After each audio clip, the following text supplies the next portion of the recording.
आज हम लोग का हिंदी का चैप्टर नंबर 1 का चैप्टर नंबर का नाम लिखा है तू जिंदा है, तो उसी का हम लोग कुछ सब्जेक्टिव प्रश्न देखेंगे। प्रश्न क्या लिखा हुआ है, व्याख्या प्रश्न, सारा सब्जेक्टिव हल कर लेंगे। जितना भी ये प्रश्न जितना भी हम लोग भी करेंगे, ये 2000 यानी आपका एग्जाम सारा का पूछा हुआ है प्रश्न एग्जाम में।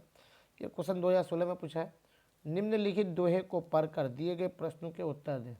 तू जिंदा है तो जिंदगी की जीत में यकीन कर, अगर कहीं है स्वर्ग तो उतार ला जमी पर। पहला प्रश्न क्या लिखा हुआ है, प्रस्तुत दोहा, ये दोहा जो है किस पाठ से उद्भव है, तो इसका सही आंसर यहाँ पर हम लिख दिए। प्रस्तुत पंक्तियाँ क्या है, तू जिंदा है तो, किससे, तू जिंदा है तो शीर्षक के कविता से उद्गत है। दूसरा जो प्रश्न के लिखा हुआ है, इस दोहे के रचनाकार कौन है, तो इस दोहे के रचनाकार कौन है बाबू, आपको लिखा हुआ है प्रश्न शंकर शैलेंद्र। कौन है, शंकर शैलेंद्र। तीसरा प्रश्न क्या लिखा हुआ है, दोहे का भावार्थ अपने शब्दों में लिखिए, तो इसको बारे में थोड़ा सा आपको अपने शब्दों में लेना।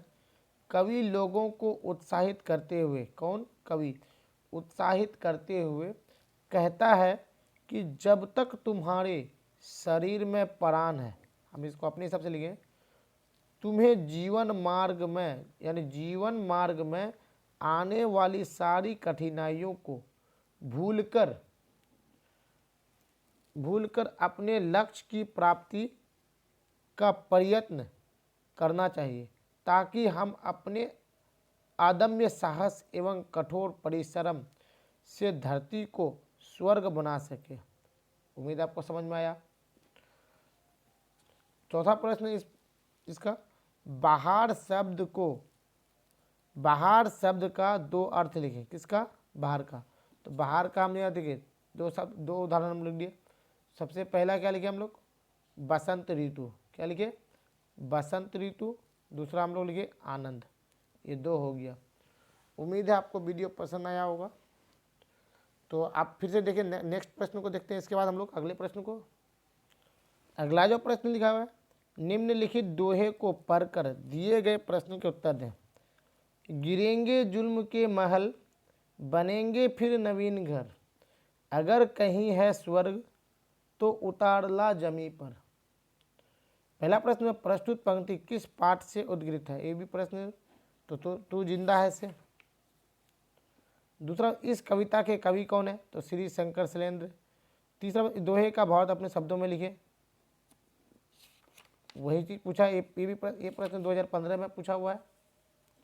तो क्रांति जब होती है तो शोषण के महल ढह जाते हैं और जनता के लिए शांति के नए घर बनते हैं।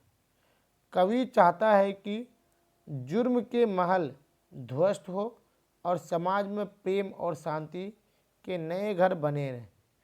अगर कहीं स्वर्ग है तो इसे इस रूप में जमीन पर उतार लाना है।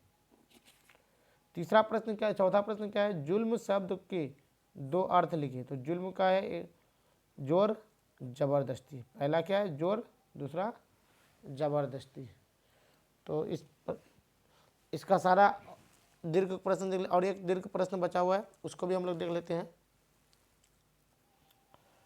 तो दीर्घ जो प्रश्न है, निम्नलिखित गद्यांश का अर्थ लगभग 100 शब्दों में लिखिए। कितने शब्दों में, 100 शब्दों में।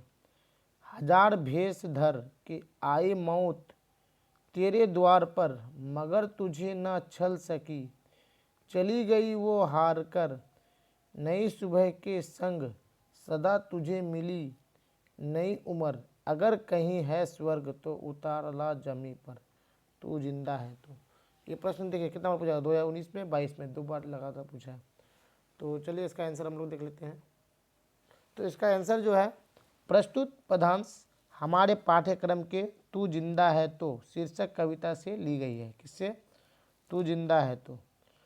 इसके रचनाकार शंकर शैलेंद्र है। कौन है, शंकर शैलेंद्र।